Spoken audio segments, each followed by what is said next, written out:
Sir మోడీపై Congress tweet కల్లోలం Pak line అదే మోదీ అయితే ఒక ట్వీట్ వాళ్ళు పెట్టారు. అది అందులో ఏంటి గాయబ్ అసలు సమయమే గాయబ్ అంటే అసలైన సమయంలో గాయబ్ అంటే మీకు తెలుసు కదా, అదృశ్యం అయిపోయాడు అన్నట్టుగా అది పెడితే దానికి తలకాయ లేదు ఆ బొమ్మకు. సో దాంతో వాళ్ళు చాలా తీవ్రంగా చూసారా. పాకిస్తాన్లో అంతకుముందు వాళ్ళు ఒక మాట అన్నారు అనమాట. ఏమన్నారంటే సిర్సే ఇదిగోండి గాయబ్, తల లేదు, గాయబ్ అంటే అసలైన సమయంలో కనిపించకుండా పోయాడు మోదీ అని వాళ్ళు అనలేదు, గాయబ్ అసలు సమయమే గాయబ్ అని ఫోటో పెట్టారు, సోషల్ మీడియాలో పోస్ట్ చేశారు. చేయడంతో చాలా దుమారం వచ్చింది, మోడీ తల లేకుండా పెట్టారని. రెండోది పాకిస్తాన్ కూడా ఇది వరకు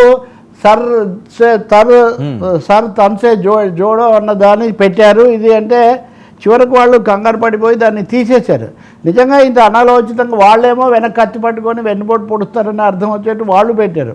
సో ఒక విధంగా ఈ సోషల్ మీడియా వార్ అనేది కూడా చాలా ఉద్రిక్తతకు దారితీసింది. కాంగ్రెస్ కొంచెం ఆలోచించి ఉండాల్సింది, ఇట్లాంటివి పెట్టేటప్పుడు దేశం కొంచెం ఉద్రిక్తంగా. ఇది కాంగ్రెస్ వాళ్ళు అధికారికంగానే పెట్టారు. పెట్టిన తర్వాత మళ్ళీ ఒక వివరణ కూడా అందరూ ఇక మీద జాగ్రత్తగా మాట్లాడండి. వాళ్ళు అంటారు మేము ఒకరిని అనడం లేదు, అక్కడ అప్రమత్తత నిఘా లోపం అనేది చెప్పడానికి పెట్టాం, మేము మోడీ అని రాయలేదు. ఏదంటే ఏమి సాయంత్రానికి తీసేశారు కదా. సో దాన్ని తొలగించడం ద్వారా కాంగ్రెస్ తప్పు తను చేసిన సరిగ్గా ఒప్పుకున్నట్టయింది. రెండవ వాళ్ళని కూడా మీరు జాగ్రత్తగా మాట్లాడండి అని చెప్పడం కూడా, అంటే బాధ్యతగా ఎలా మాట్లాడాలి, ఈ సంయమనం ఎలా పాటించాలి ఇలాంటి సమయాల్లో అనేది చాలా కీలకమవుతుంది. ఇప్పుడు మహారాష్ట్రలో ఒకరిద్దరు కాంగ్రెస్ నాయకులు మాట్లాడినవి కానీ కొంచెం రాజకీయాలు ఎప్పటిలాగే మాట్లాడితే దేశమంతా ఒక దాని మీద ఉన్నప్పుడు ఒక మద్దతు ప్రకటిస్తున్నారు, ప్రత్యేక పార్లమెంట్ పెట్టమంటున్నారు. అటువంటిప్పుడు ఇలాంటివి చేసి ఉండకూడదు కదా. కాబట్టి ఈ సమయంలో శిరస్సు లేని మోడీ బొమ్మ పెట్టడం అనేది చాలా అనాలోచితమైన వ్యవహారం. ఇది చాలా అభ్యంతరకరమైంది కూడా, అందుకనే వెనక్కు తగ్గారు. ఇంకా తర్వాత రాజకీయ యుద్ధం వీళ్ళ మధ్య అది సాగుతూనే ఉంది. సార్ ఏంటి 36 గంటలు అని వాళ్ళకి ఎలా లీక్ అయింది సార్? అంటే వాళ్ళ అనుమానమేనా? అదే నేను చెప్పే కదా, ఇప్పుడు 10 రోజులు ఒక విధమైన క్యాల్కులేషన్. భారతదేశం సాధారణంగా 2 సార్లు సర్జికల్ స్ట్రైక్స్కు 10 రోజులు తీసుకుంది కాబట్టి ఇప్పుడు కూడా ఒక 6-7 రోజులు అయింది కాబట్టి 36 కాబట్టి 72 గంటలు. కాబట్టి అసలు ఒక విధంగా ప్రపంచాన్ని ఇదిగో వచ్చేస్తున్నారు, భారతదేశం యుద్ధం చేస్తుంది, సిద్ధమైపోతుంది, మేమంతా అంటే మీరు చెప్పినా భారతదేశం వినలేదు అంటే కయానికి వాళ్ళు కాలు దూతున్నారండి. ఇప్పుడు యునైటెడ్ నేషన్స్లో ఈ చర్చ వచ్చినప్పుడు అసలు ఆ చర్చ ఏంటి, టెర్రరిజం నెట్వర్క్ని ఎలా స్మాష్ చేయాలని ఇది వచ్చినప్పుడు భారతదేశం ఈ అంశాన్ని ప్రస్తావిస్తే, పాకిస్తాన్ ఏంటి అక్కడెక్కడో బెలూచిస్తాన్లో రైలు ఇదైన దోపిడీలో ఘటనలో ప్రేరుల్లో భారతదేశం హస్తం ఉందని ఎదురుదాడి చేసింది. అప్పుడు భారతదేశం యొక్క ప్రతినిధిగా ఉన్నటువంటి ఆ పటేలు మన సభ్య దేశాల్లో ఒక దేశం బాధ్యతారహితంగా మాట్లాడుతుంది, వాళ్ళే ఉగ్రవాదాన్ని రేకెత్తిస్తూ 100 మందిని ఇక్కడ చంపేస్తూ ఇక్కడికి వచ్చి ఫిర్యాదులు చేస్తున్నారు, ప్రపంచాన్ని పక్కదోవ పట్టిస్తున్నారు, పరిస్థితిని గురించి ప్రపంచాన్ని పక్కదోవ పట్టిస్తున్నారు. మా ఇద్దరిని మీరు ఒకటే విధంగా చూడకూడదు, మాది బాధ్యత కలిగిన దేశం, అదేవిధంగా బాధ్యతారహితంగా వాళ్ళు చేస్తున్నారు ఆ దేశ నాయకత్వం. కాబట్టి ఈ విషయంలో మీరు చాలా జాగ్రత్తగా ఉండాలనేది చెప్పినప్పుడు కొంచెం భారతదేశానికి కూడా చాలా ఎక్కువ స్పందన వచ్చింది. అందరూ కూడా చెప్తున్నా కదా, తాలిబాన్లతోనే వింటున్నప్పుడు ఇంతవరకు ఒక్క దేశం కూడా భారత్కు వ్యతిరేకంగా మాట్లాడలేదు. అవును. ఇప్పుడు నిన్న అయితే కనుక యూకే, బ్రిటన్ మేము పూర్తిగా భారతదేశంతో ఉన్నాము, మా దేశంలో ఇట్లాంటివి జరిగితే ఇలా చేస్తామని కూడా వాళ్ళు ప్రకటించారు. సో అంతర్జాతీయ సమాజాన్ని కూడగట్టుకోవడం నిన్న రెండోసారి మళ్ళీ భారత విదేశాంగ మంత్రి రాయబారులను వీళ్ళందరినీ పిలిచి చేస్తున్నారు. అందుకనే ఈసారి తీసుకున్న జాగ్రత్త ఏంటంటే తొందరపాటుగా ఏదో స్పందించారని కాకుండా అందరినీ కూడగట్టి అక్కడ వాళ్ళని ఎక్స్పోజ్ చేసి బహిర్గతపరిచి ఆ తర్వాత బరిలోకి దిగాలి. అది కూడా ఒక పద్ధతిలో కాదు, అదే అంతుపట్టని విధంగా రకరకాల పద్ధతుల్లో వెళ్ళాలి. అదే ఆపరేషన్ ఆక్రమణ చేస్తారా, ఇంకోటి చేస్తారా. దళాలు కూడా ఇప్పటికే మీకు తెలుసు కదా, సరిహద్దుల్లో చాలా ఎదురు కాల్పులు ఇలాంటి ఘటనలు చాలా జరుగుతున్నాయి. అలాగే వాళ్ళను వీళ్ళకి అప్పగించడం ఇట్లాంటివి కూడా ఉన్నాయి. అందుకని అన్ని కోణాల్లో ఇది నడుస్తుంది. ఆఖరికి ఒమర్ అబ్దుల్లా కూడా కాశ్మీర్ ముఖ్యమంత్రి, వాళ్ళ శాసనసభలో సంతాప తీర్మానం అది పెట్టినప్పుడు నేను టూరిస్టులను కాపాడలేకపోయాను, దానికోసం నేను చాలా బాధపడుతున్నాను. కాశ్మీర్ తప్పకుండా ఇక్కడే ఉంటుంది, కాశ్మీర్ ఇందులో అంతర్భాగం. ఇది కాశ్మీరియత్ అంటే తెలుగుదనం అన్నట్టుగా కాశ్మీరియత్ అంటారు వాళ్ళు.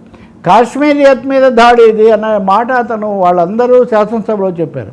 బీజేపీ ప్రతిపక్ష నాయకుడు కూడా ఒమర్ అబ్దుల్లాను ప్రభుత్వాన్ని అభినందించారు, మీరు అఖిలపక్షం జరిపి అందరిని ఒక తాటి మీద తీసుకుపోతున్నారని. అంటే ఇక్కడ రెండు విధాలు, ఇటు కాశ్మీరీలను కలుపుకుపోయి కాశ్మీర్ని ఒక తాటి మీద నిలబెట్టడం, మిగిలిన ప్రపంచాన్ని అంతా కూడగట్టి పాకిస్తాన్ను ఐసోలేట్ ఏకాకిం చేయడం అనే ఒక ద్విముఖ వ్యూహం ఇక్కడ స్పష్టంగా కనిపిస్తుంది. సార్ బెలూచిస్తాన్ కూడా పూర్తి స్థాయిలో పాక్ మీద నిరసనలు చేస్తున్నది, అటాకులు చేస్తున్నది, వాళ్ళ ఆర్మీని మనం చంపింది, ఇప్పుడు ఒక 60-70 మంది చనిపోయారని చెప్పి ఉదయం నుంచి బ్రేకింగ్లు కూడా వస్తున్నాయి.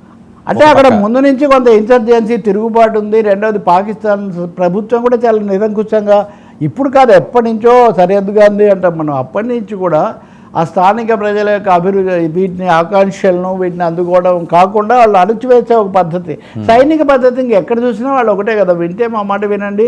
అసలు అలా చేయబట్టే కదా ఈస్ట్ పాకిస్తాన్ తూర్పు పాకిస్తాన్ విడిపోయి బంగ్లాదేశ్ అయింది. అప్పుడు యాహ్యా ఖాన్ భుట్టో హయాంలో చేసినటువంటి నిర్బంధం వల్లనే వాళ్ళు అక్కడి నుంచి విడిపోయినటువంటి పరిస్థితి. అందుకనే ఒక పెద్ద గుణపాఠం ఏంటంటే మతం అనేది ఒక దేశాన్ని ఎప్పుడు కలిపి ఉంచలేదు, అది స్పష్టంగా కనిపిస్తుంది. ఒక మత ప్రాతిపదిక మీద ఒక దేశాన్ని ఏర్పాటు చేసిన తర్వాత బంగ్లాదేశ్ విడిపోయింది, బెలూచిస్తాన్లో అది నిరంతరంగా సాగుతూనే ఉంది. లేకపోతే తాలిబాన్ ఆఫ్ఘనిస్తాన్లో ఉన్నవాళ్ళు కూడా ఆ ప్రాతిపదికన కలవట్లేదు కదా వాళ్ళు. అలా కలిసేటైతే ఇప్పుడు మటుకు తాజాగా టర్కీని సౌదీ అరేబియాను కొంచెం దగ్గర చేసుకోవడానికి పాకిస్తాన్ తీవ్ర ప్రయత్నం చేస్తుంటే ఒక టర్కీ వాళ్ళు మటుకు వచ్చారు ఎక్స్పర్ట్స్ అని చెప్తున్నారు. వచ్చి మళ్ళీ వాళ్ళు కూడా వెనక్కి వెళ్ళిపోయారని చెప్పి బలపరచారు. ఏదో వాళ్ళతో మధ్యవర్తులుగానో శాంతి మంత్రం చెప్పించడానికో కొంచెం వాడుకుందామని ఒక ప్రయత్నం. చైనా ఈ అంశంలో డబుల్ గేమ్ ఆడే అవకాశం ఉంటుందా? చైనా విషయంలో ఒకటి చాలా స్పష్టంగా చెప్పొచ్చు, చాలా సందేహాలు ఉన్నాయి, చాలా వ్యాఖ్యలు కూడా వినిపిస్తుంటాయి. చైనా ఈ ఘటనలతో ఇదేదో కల్లోలం అయిపోవాలని వాళ్ళని కోరుకోరు, కానీ పాకిస్తాన్తో వాళ్ళు ఉంటారు, అందులో ఇంకేం సందేహం లేదు. ఇప్పుడు భారతదేశంలో ఇప్పుడు అమెరికా ఎవరితో ఉంది చెప్పండి. ఇప్పుడు సయీద్ జాఫ్రీ కాదు ఆరిఫ్ అనే విదేశాంగ మంత్రి అమెరికా చెప్తే మేము చాలా కాలంగా ఉగ్రవాదులను పోషిస్తూ వచ్చాము అనే మాట స్కై న్యూస్కు చాలా బహిరంగంగా చెప్పాడు. ఇప్పుడు భారతదేశ రాయబారి ఐక్యరాజ్య సమితిలో ఆ అంశాన్ని రెఫర్ చేశాడు, ఆసిఫ్ అతని పేరు, దాన్ని రెఫర్ చేశాడు కానీ ఈ రెండో భాగం చెప్పలేదు. సో అమెరికా చైనాలు రెండింటికి పాకిస్తాన్తో స్నేహం ఉంది. ఆ స్నేహం ఎంతవరకు ఉంటుంది, ఇలాంటి దుస్సాహస కార్యక్రమాల్లో కూడా వస్తుందంటే అది రాకపోవచ్చు. కాస్త సెటిల్ చేద్దాము, దీని ఏదో శాంతి చేద్దాం అనే వైపు అది పని చేయొచ్చు. బట్ భారతదేశం మటుకు ఈ సమయంలో కూడా చైనాను పూర్తిగా కాన్ఫిడెన్స్లోకి తీసుకుంటుంది, అందులో సందేహం లేదు. కాకపోతే కొంతమంది రక్షణ నిపుణులు చెప్పేది ఏంటంటే ఈ ఉపగ్రహ వ్యవస్థ ఇవన్నీ ఉపయోగించడంలో శాటిలైట్ దీనికి చైనా సాంకేతిక పరిజ్ఞానం వీళ్ళు ఉపయోగించుకుంటారని. అవి ఇంతకుముందు ఇప్పుడు ఉదాహరణకు మనం సుఖోయ్ విమానాలు వాడుతుంటాం, ఎప్పుడో రష్యా మనకు సరఫరా చేసినటువంటివి. కొంతమంది అంటున్నట్టుగా చైనా పాకిస్తాన్ కలిసి వస్తాయి అనే అంచనా పొరపాటు అండి. That will not happen. But friends are friends అంతే, వాళ్ళు మా ఫ్రెండ్షిప్ ఉంటుందని చెప్తుంటారు వాళ్ళు అంతవరకే. ఎందుకంటే చైనాకు ఒక లక్షణం ఉంది ముందు నుంచి కూడా, వాళ్ళు వేరే దేశాన్ని తమ నెత్తినేసుకోరు. రష్యా చేసేది ఆ పని, అమెరికా కూడా కోల్డ్ వార్ కాలంలో చేసేది. ఇప్పుడు ట్రంప్ వచ్చాక వాళ్ళు కూడా తగ్గుతున్నారు నెమ్మదిగా. కాబట్టి చైనా వేరే వాళ్ళ భారం మీద వేసుకోదు, వాళ్ళ రాజకీయ అవసరాలు వాళ్ళ దేశ ప్రయోజనాల కోసం వాళ్ళు చూస్తూ ఉంటారు. సార్ పాకిస్తాన్కి అంత ధైర్యం ఏంటి సార్? అసలు ఏమీ లేకుండా, ఎవరి సపోర్టు లేకుండా ధైర్యం ఉంది, బాధ్యత రాహిత్యం, రెండో సపోర్ట్ ఉంది. నేను ముందు నుంచి చెప్తున్నాను కదా, ఇప్పుడు రక్షణ మంత్రే చెప్తున్నాడు కదా, కొన్ని శక్తులు దాని వెనక ఉన్నాయి, నడిపించారు. మతపరమైన ప్రాతిపదిక మీద ఏర్పడింది. ఆ దేశంలో ఉన్న ధనస్వామ్య వర్గాలు, మతాధిపతులు వీళ్ళందరూ కూడా ఉన్నారు, వాళ్ళందరూ కూడా చేస్తూ ఉంటారు. ధైర్యం ఏం తెగింపు లేకపోతే పక్కదో పట్టించడానికి ధైర్యం ఉండే యుద్ధం చేసేవాళ్ళు కదా. ఇప్పుడు ధైర్యమే ఉండే దాడి చేసి ప్రాణాలు తీసి ఈ పని ఎవరు చేస్తారు చెప్పండి? దొంగ దెబ్బ ఎవరు తీస్తారు ఎప్పుడైనా? దమ్ము లేని వాళ్ళే కదా దొంగ దెబ్బ తీసేది. దమ్ము లేదు కాబట్టి, సరుకు లేదు కాబట్టి దొంగ దెబ్బ తీసి మళ్ళీ మాయమైపోవటం. అది కార్గిల్ అప్పుడే ప్రతిసారి వాళ్ళే కదా ఓడిపోయారు. పైగా దేశం కూడా కానీ ఒకటి ఉంది వర్మ, చాలామంది సైన్యంలో పనిచేసిన వాళ్ళు తెలుగు మీడియాలో కూడా మాట్లాడుతున్నారు స్పష్టంగా. సాంప్రదాయ యుద్ధం కన్వెన్షనల్ వార్ఫేర్లో వాళ్ళకు కూడా వాళ్ళకున్న పట్టు వాళ్ళకు ఉంది. అలాగే జగ్రాఫికల్ అడ్వాంటేజ్ ఇట్లాంటి వాళ్ళు కొన్ని ఉన్నాయి. అందుకనే భారత ప్రభుత్వం కూడా తొందరపాటుతో మేము వెంటనే యుద్ధానికి వెళ్తాం ఇలాంటివి చెప్పడం లేదు. అంటే ఈ మాటలు చెప్తే రుచించకపోవచ్చుగా. నిన్న కూడా ఒక మేజర్ ఒక ఇంటర్వ్యూలో తెలుగులోనే చెప్తూ ఉన్నారు, మామూలుగా మాట్లాడడం వేరండి రాజకీయంగా, మనం యుద్ధానికంటూ వెళ్తే దాన్ని చాలా సన్నద్ధమై వెళ్లాల్సి ఉంటుంది. కన్వెన్షనల్ వార్ఫేర్, రెండోది అటామిక్ వార్ఫేర్, ఈ రెండింటిని గురించి. ఇప్పుడు ఆ ఆటం బాంబు ఉంది, వేసేయచ్చు, వేసి అక్కడ వేస్తే ఇస్లామాబాద్ ఢిల్లీకి ఎంతో దూరం లేదు, దాని రేడియేషన్ ప్రభావం ఎంత దూరం వస్తుంది. లేదా కాబూల్లో ఎవరేం చేశారు, తాలిబాన్లకు ఏముంది, ఎంత పట్టు ఉంది, ఏం చేయలేదు కదా. రష్యా కూడా ఏదో వచ్చారు వెనక్కిపోయారు. కానీ అందువల్ల భారత పాకిస్తాన్ల మధ్య సాంప్రదాయ యుద్ధం జరిగితే ఆ విషయం సైన్య నిపుణులు ఇప్పుడు కూడా చెప్తున్నారు, అది జరుగుతుంది.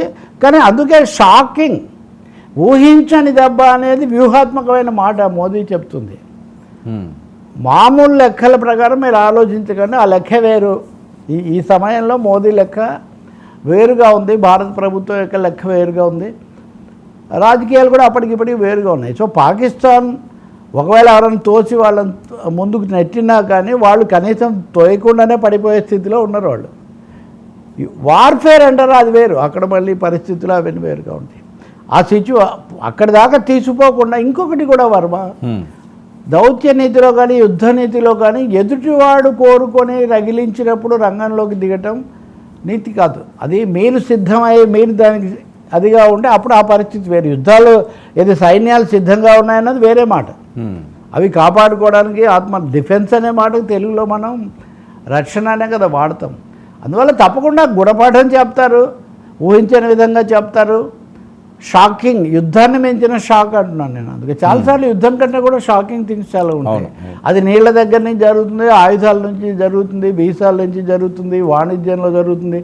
ఇప్పుడు ఉదాహరణకు భారత ప్రతినిధి వర్గం IMF దగ్గరికి వెళ్ళి పాకిస్తాన్కి $9 బిలియన్ అప్పు ఇవ్వద్దు అని అడగడానికి వెళ్ళారు. ఇట్లాంటివి ఎప్పుడు జరగల. ఇది ఎకనామిక్గా కూడా ఆర్థిక దిగ్బంధనం కూడా చేయడానికి తన పలుకుబడిని ఉపయోగించడం లాంటివి ఇది వరకు జరగలేదు. ఇప్పుడు ఇవన్నీ కంటెస్ట్ చేస్తారు. ఎయిర్ స్పేస్ కూడా నేను బ్లాక్ చేశాను. ఎస్, ఎయిర్ స్పేస్ మీరు చూడండి, ఇండియా యొక్క మ్యాగ్నానిటిమిటీ అనండి, ఇదేనండి మన వరబడేది. ఇప్పుడు వాడు మోదీనే రాకుండా వేరే రూట్లో వచ్చాడు సౌదీ అరేబియా నుంచి. ఆ తర్వాత వాళ్ళు మూసేశారు గగనతలం. అయినా ఈ రోజు వరకు భారతదేశం మూయలా. ఎందుకు అంటే అదే భారతదేశం యొక్క రాజనీతి అనండి, యుద్ధ నీతి అనండి, దీర్ఘకాల దృష్టి, ఒక పెద్ద దేశంగా బాధ్యత వహించే విషయాన్ని మూసేస్తారు. అది ఎన్నో రోజులు చేయరు. ఎందుకంటే వాడు మన విమానాలు రానివ్వకపోతే కూడా వాడికే నష్టం. అవును, అక్కడ ఉన్నదే అది. అవి కూడా మూసేస్తే ఏమవుతుంది, రెండోది మనం మూసేస్తే వాడు అసలు తట్టుకోలేడు, ఆర్థికంగా పెనుభారం అయిపోతుంది, వరుస విమానాలు నేలకు దిగే పరిస్థితి కూడా వస్తుంది పాకిస్తానీలకు. సో ఇది ఆల్రౌండ్. యా.